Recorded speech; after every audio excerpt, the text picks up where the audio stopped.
Hey guys, this is the second update on my Raspberry Pi based flight controller. So today I will be showing you the working of MPU6050, the sensor, and I will just show you the setup here. Yeah, so that's that, and I will show you that you could actually focus on the 3D cube here.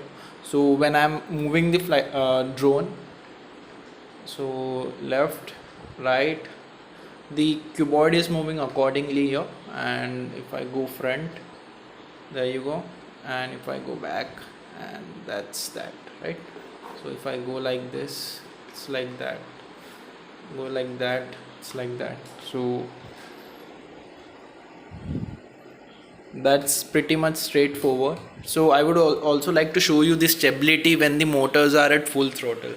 So let's just arm the motors, and let's see how stable it is, how stable the cuboid is.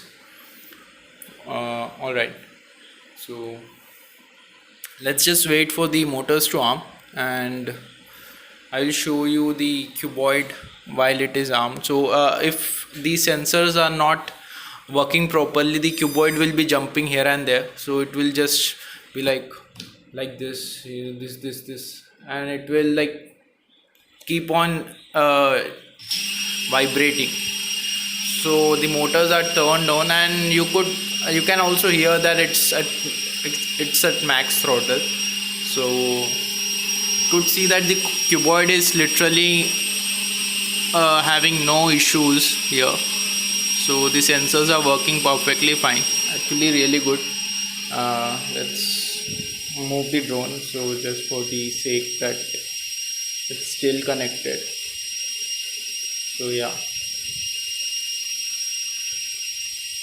okay, so that's about this update, and in the next update I will be also showing you how the sensor is going to work with the motors.